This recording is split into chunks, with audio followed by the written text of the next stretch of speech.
We had another down day on the U.S. stock market. We now have all four of our major U.S. equity indices with a bearish intermediate term posture according to the market forecast technical indicator. On the other hand, we also received long lower shadows on most of our candles here today. That signifies that we had pent-up buying demand on an intraday basis. President Trump did come out and said that he received a letter from the Chinese president suggesting that they want to get a deal done. So that kind of helped alleviate some of the concerns in the market today. But of course, tomorrow will be a very important day as we see if some of these U.S. tariffs will kick in or not. And of course, we also have the Uber IPO tomorrow, one of the biggest tech IPOs in history. So a lot of things going on here, but we're going to try to get to the heart of the matter through our analysis here tonight, as always. And we're going to take a look at a bearish trade setup within the healthcare industry for our trade application example. So with that, let's go ahead and get started. Welcome to the Market Outlook video presented by MarketScholars.com. I'm your host, Brandon Van Zee. It's May 9th, 2019. First of all, if you're new, make sure you go on over to our YouTube channel, click subscribe, go to our description area, and also sign up for our email distribution list if you haven't done so already. Remember, on that distribution list, you'll then receive which stocks in the S&P 500 have overbought and oversold cluster signals. We're also on Twitter, and we really appreciate you guys clicking like and retweet. My handle is @BrandonVanZee if you're not following me yet. Additionally, we have a presence on Facebook. If you want to join our group, go to the web address embedded in the logo in front of you. All right, let's go ahead and jump into the charts. As you can see, I've got chart 4B pulled up here in front of us.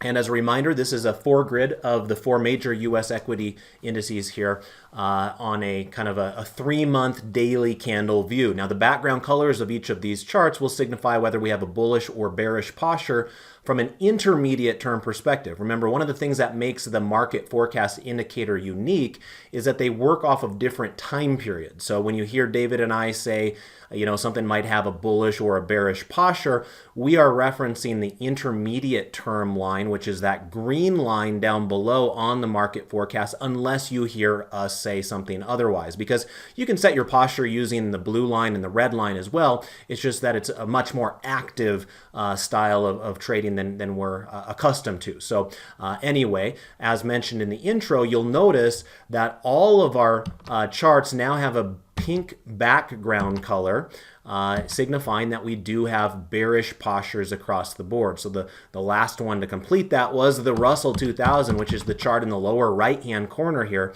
And you'll notice that that green line just fell a little bit below that upper reversal zone there. Remember, on the market forecast technical indicator, which you can find on the Thinkorswim platform, that upper reversal zone is at 80. And so you'll notice here, if you read in the label itself for the Russell 2000, it says the intermediate time period is 77.32 and falling. And therefore, since it's below 80 and falling, we would consider that to be bearish. So as it stands right now, we do have bearish postures across the board.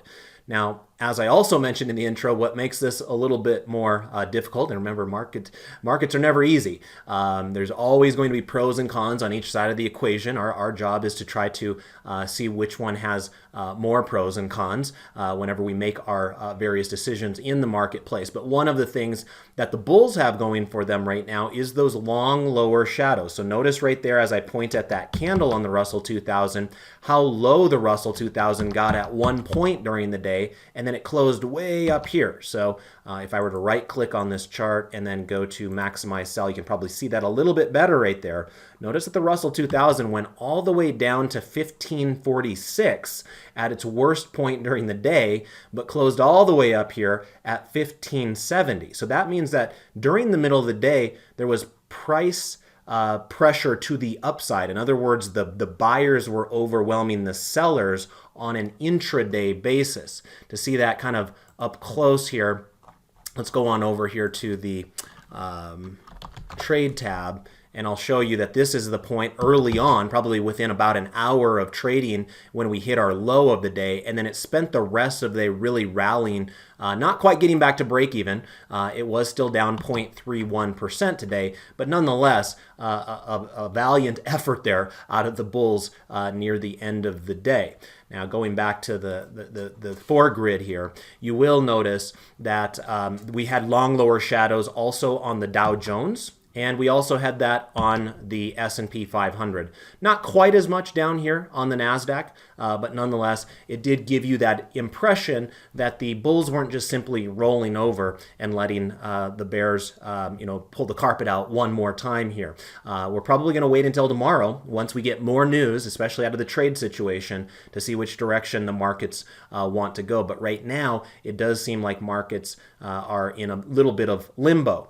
Another thing that we don't bring up a whole lot during these videos, because these videos are meant to be a bit more active, or at least that's our assumption from our viewers that watch this particular product. But we do have this market sentiment line that's also kind of embedded in here. Now, the market sentiment line is the longest look back period on this technical indicator, but you can read it the same way. In other words, notice up here on the Dow Jones, it says the market sentiment is at 73.7 and falling. And if I were to right click on the chart and go to maximize sell, notice that there is this orange line. Again, we purposely don't make that too obvious because it typically doesn't enter into our conversation for this particular video. Remember, David and I each teach longer term classes at Market Scholars where that type of information might become a little bit more relevant. But during these market outlook videos, they're meant to be a little bit more active with the trading. So we don't really focus on it all that much, but it is worth mentioning that the market sentiment line on the Dow Jones and also on the Russell 2000 are now falling. They're below 80 and falling. We're not quite below 80 on the S&P 500 or the NASDAQ yet, so we would still consider those to be bullish longer term, but we do have bearish longer term indications coming through with the Dow Jones and the Russell 2000. All right, let's go ahead and look at another chart now. Let's go over here to chart 4C, and this will be our kind of our 3 green arrow view, or in this case, more appropriately, 3 red arrow view, because as you can see on this particular chart, it's the same 4 indices we're looking at here, and we're again looking at 3 months worth of time daily candles. But the background colors will signify something different than that other chart setup that I just mentioned a moment ago where we were looking at the market forecast indicator. This is using 3 different technical indicators, including a 30-day moving average, a MACD histogram, and the stochastics indicator to try to determine whether these are good conditions to be trend traders in or not. And right now the answer is not. We start breaking some of those support levels. In particular, the 30-day moving average has been breached here over the last week or so. So until we get some sort of a bounce from these levels, we'd be a little bit assumptive if we were placing trend trades to the upside. Not to say that you can't do that. There's always going to be individual stocks that are outperforming other individual stocks. But from an overall market perspective, we've seen better times in the past to be trend traders. And right now, there are a few more question marks that are out there. So you will notice the S&P 500 does have 3 red arrows. So 1, 2, 3, and that's why the background color of the chart is now pink. And the same thing can be said for the NASDAQ Composite, the Russell 2000, but one glimmer of hope is that the Dow Jones is not sitting with 3 red arrows right now, because you actually got a phantom green arrow down below here on the stochastics. Now, that is a pretty weak signal. You can see it with your naked eye that looks more flat than anything, but technically there must be a little bit of a boost in the numbers there to produce that phantom green arrow. But the point I'm trying to make is you could easily see this go back to a phantom red arrow as soon as tomorrow. So I wouldn't get overly excited about this, but then again, if a bounce is in the cards in the future, let's say China and the United States come together and say, we're best friends again, and no tariffs, free market trading, this, that, and the other thing, we could see that eventually a market rebound will start producing more and more green arrows. So maybe that's, one little sign right there, maybe one little seedling that's coming up that suggests that maybe there is a little bit of a turn possible here in the future. Let's go ahead and take a look at our longer term view now, which is the 1040 crossover method. And you'll notice here, we don't have a whole lot to report. This is something that doesn't change all that actively, since this particular view is looking back over 3 years and it's a weekly candle. So as I suggested on Tuesday, the only thing worth noting at this particular juncture is we do have one of these red arrows up here on the Dow Jones Industrial Average chart. And what that signifies is price is below this orange line right here. This orange line is a 10-week moving average. So remember that the true signal that we're looking for on this chart setup is a moving average crossover itself. Price can cross over the moving average without changing that signal. In other words, price would have to cross the moving average, and if price stays down long enough, eventually it'll start pulling the moving average down with it, and at that point the background colors of the charts might start changing from green to pink again. But right now that's just a guess. Remember that over here, there were plenty of times, for instance, with the Dow Jones, where you got those red arrows where price was below the orange line, but you didn't have continued sell-off after that to push that orange line below the blue line until we got way back over here in late 2018. So, just because we're getting this red arrow right now does not guarantee that we're going to get some sort of a massive, death cross or something like that. It's just something to be aware of, because if that is going to occur, if we do get a death cross, it'll most certainly happen with one of those red arrows starting it. It's just that not every red arrow will lead to a death cross. All right, moving along now to our 12 grid analysis. This will be our intermarket analysis, and this will be chart 4E. A reminder that when we're looking at these background colors here, they signify whether we have a bullish or bearish posture according to the market forecast intermediate term line. And so when we have a green background, it means that that would be considered a bullish posture. And when we have a pink background, that would be considered a bearish posture. So as we're looking at this, we've been talking a little bit more about the VIX lately. It was down today. It was down 1.55%. So that's somewhat noteworthy. Remember that the market itself was down today, right? It did rebound nicely off the lows, but we still finished lower in the stock market. So it's not every day that you have those two things traveling in the same direction. In other words, today was a rare day where the stock market was down and so was the VIX. Usually those two things work in opposite directions from one another. So, perhaps that was an indicator of some sort that there wasn't as much fear here today as there might have been yesterday. Maybe the market is starting to believe that a trade deal can get done, and perhaps that was the mention that President Trump had about receiving that letter that I mentioned in the intro. So maybe that got a lot of people on Wall Street excited about the prospects of coming together in unison with the two countries. Anyway, you will see that we are still at nearly 3-month highs for the VIX. So prior to that, note that the VIX was actually at its highest level in 3 months. But as it stands right now, it did close around the same levels where we closed the last two sessions. So a little bit more chaotic trading here this week, in case you hadn't figured that out on your own. But there you can see it manifest itself through the chart of the VIX itself. Also, when we have more chaotic movements, typically we will start seeing a flight to safe havens. And one of the perceived safe havens right now is U.S. government bonds. I know not everybody agrees with that, but remember to trade what you see, not what you think. And right now we are seeing U.S. government bonds, at least through the proxy of TLT, get a little bit of a bid. We're seeing upward price movement in TLT, and of course the opposite of that is interest rates themselves are falling a bit. Another area that tends to get a little bit of activity is gold. Now, gold's chart does not look quite as strong. Note that it largely still has lower highs and lower lows, but the green background color suggests that we now have a little bit of a bullish posture on it. Now, we don't want to get ahead of ourselves here, but the bullish intermediate line is at 27.01 and rising. So that's why the background color is green in this case. But if you looked at the two different charts, I think most would agree that the trend of TLT does look better than the trend trend of gold. So if you're maybe a little bit more ambitious, remember the nice thing about buying something where the trend isn't already established is you do have greater upside potential, but you don't have quite as much price confirmation that what you perceive or expect out of an instrument is actually going to follow through. So you would be maybe a little bit more aggressive getting into gold here, but keep that in the back of your mind. If you do expect some sort of chaotic geopolitical environment here for the next week or so, it would be my guess that gold would benefit from that. On the other hand, if you think that China and the United States are going to get a deal done and market participants start moving back towards the stock markets again, then that could be a period where gold gets kind of left in the dust like it had been in the past. The dollar was down a little bit today.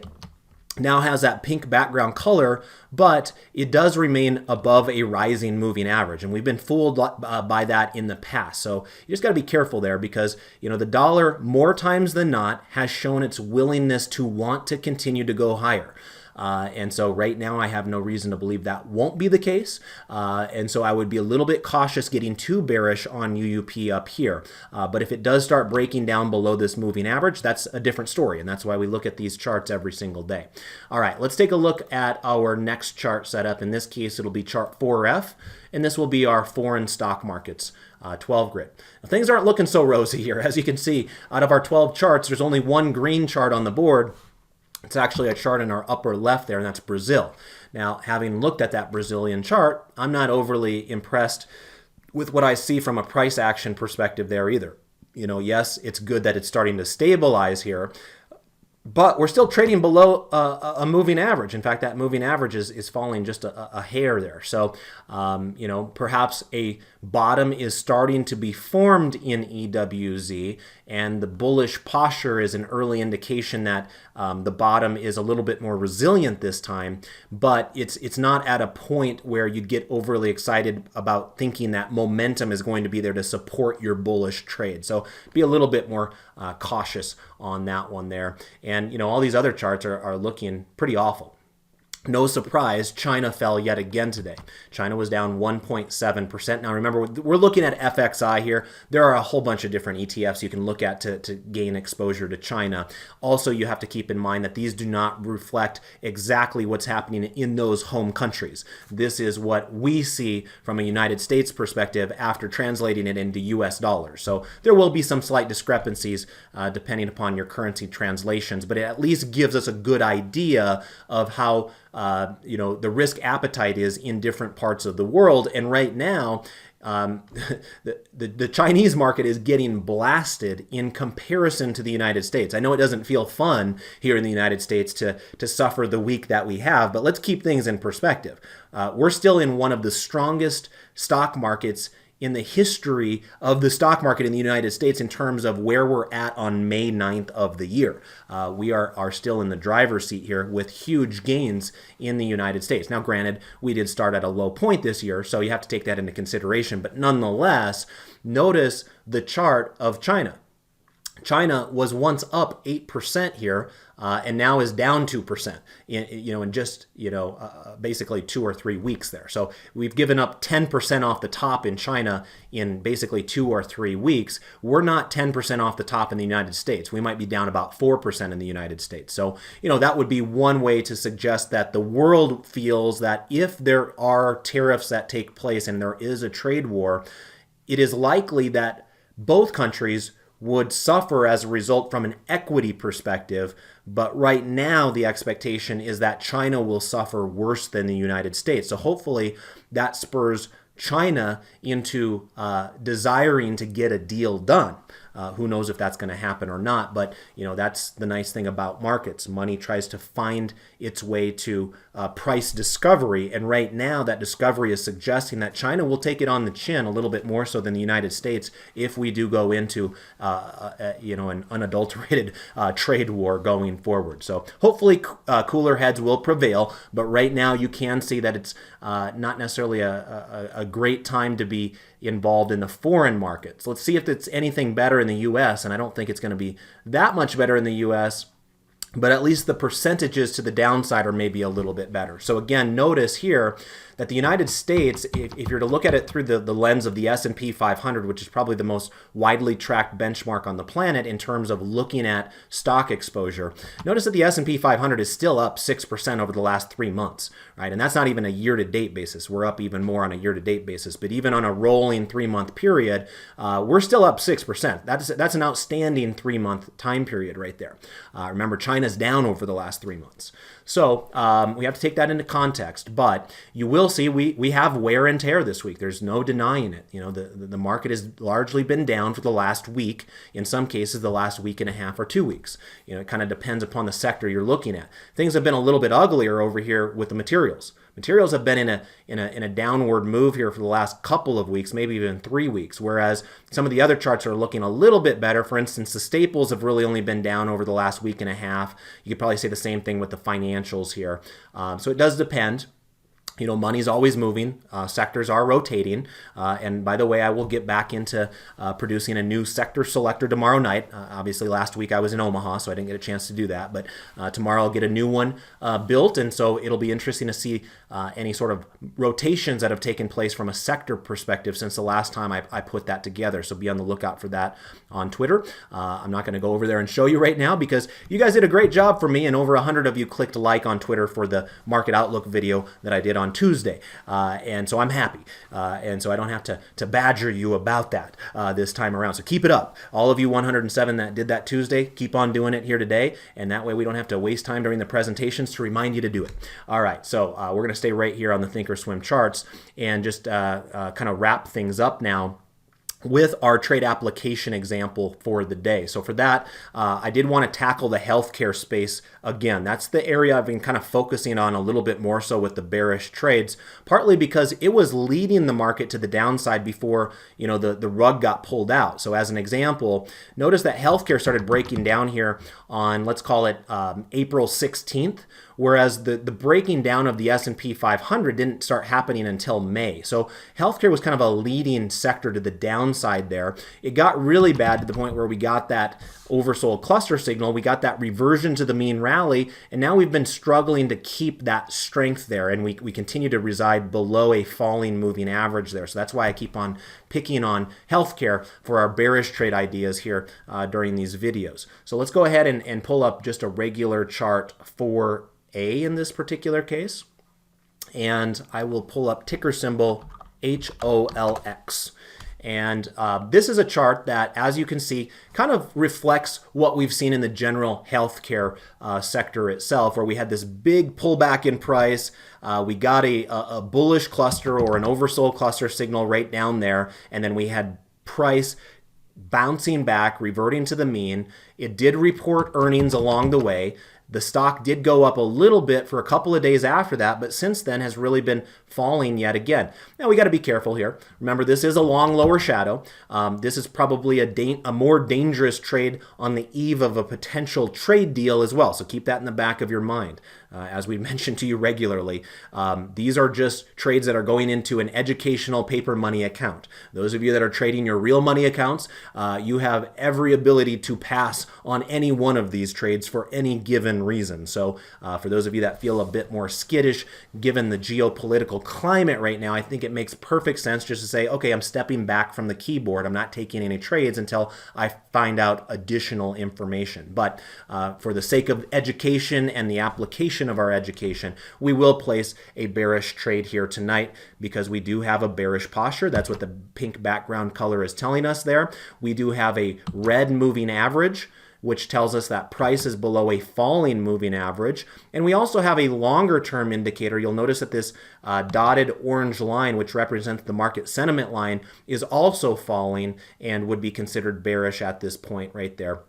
And so let's go ahead and place what's known as a bear call spread on Hologix. In order to set that up, I'm going to come on over here to the trade tab. Now you'll notice I already got this prepped up in advance of the video. It's listed down below, and what I'm using is the June monthly contracts with 43 days left until expiration. Now I'm going to be selling the $47 call, and I'm going to be buying the $49 call. So we work on the left-hand side where we have the calls, not the puts. Remember, you can do bearish trades with puts as well if you're just buying a put or perhaps buying a put spread. But we're doing a bearish trade here by selling a call spread, and it's a slightly different concept because this is known as a higher probability trade, what we're doing here. Basically, we can have the stock go sideways even if we are bearish on it and still make profits on the trade. Now you'll notice we have about a 55-cent credit in this particular case. And like I show you guys regularly, if you ever wanted to calculate what your return on risk is, click confirm and send once right here, and then get your calculator out. And then take the max profit, in this case $55 on just one contract, divide it by the max loss, which would be $145 on one contract, and your return on risk would be about 38% there. So that's a $2 wide where we're selling a 47 call, we're buying a 49 call, and that's basically known as selling a vertical spread, doing a credit spread, selling a bear call spread. There's a lot of different ways to phrase that, but it is a spread where we hope that this stock stays below the sold strike. In this case, the sold strike is $47. So this is a stock that closed at $45.50 here tonight. So in other words, what we want to have happen with this trade is for it to stay, first of all, below the break-even price of $47.55. Now that number is derived from the fact that we're selling the 47 call, but we're adding 55 cents to it because that's what the premium is that we would be taking in when we transact this trade. So technically $47.55 is our break-even price on this trade. But to keep it even simpler for those of you that are newer to selling vertical spreads like this, you might want to just start by thinking, okay, in your head, you want this stock to stay below $47. So as we come back on over here to the chart, to show you where $47.55 would be, which would be our trade's break-even price, it's right up there on the chart. Now notice to the left, if you're following that crosshairs to the left, there's a high congestion area over there.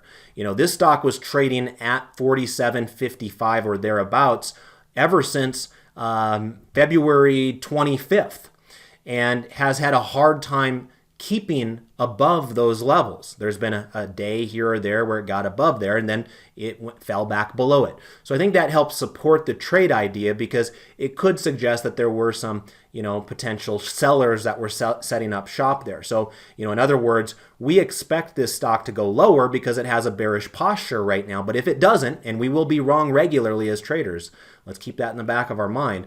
Let's say we're wrong. Let's say we think this stock goes down, but instead it goes up. Now, as long as it doesn't go up too much, we can still make money on this trade. I mean, if this stock goes up to 47, we're still in good shape.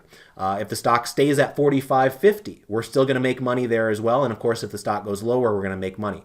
Where we're not going to make money is if we're just flat out wrong and we think the stock is going to go lower, but instead it goes up above 47.55. At that point, then we will start losing money. And that's the way it should be, right? If you're taking a bearish directional trade and the stock goes against you, you should lose money as a result of that. So anyway, kind of a nice trade where you can have a defined risk and make money off of time decay. So I'm going to go ahead and click confirm and send, and then we'll ship that off to the market and see if we can get filled first thing in the morning. All right, well, thank you for joining me here tonight. Again, interesting times in the market. We do have bearish postures across the board, but we could get bailed out very easily if China and the United States can come to some sort of a deal from a trade perspective tomorrow. Also, keep your eye on the Uber IPO. That has the ability to suck up a lot of capital as well. So perhaps there would be selling of other technology stocks in order to then fund somebody else's purchase of Uber. So it'll be an interesting day tomorrow, and David will be here to wrap things up with you tomorrow afternoon. Remember, if you got value out of tonight's video, we'd appreciate it if you click like and retweet on Twitter there for us. So thank you, as always. Best of success with your trades and your investments. Happy Mother's Day to all of you that are mothers out there as well, and I'll see y'all next week. Take care, everybody. Bye-bye.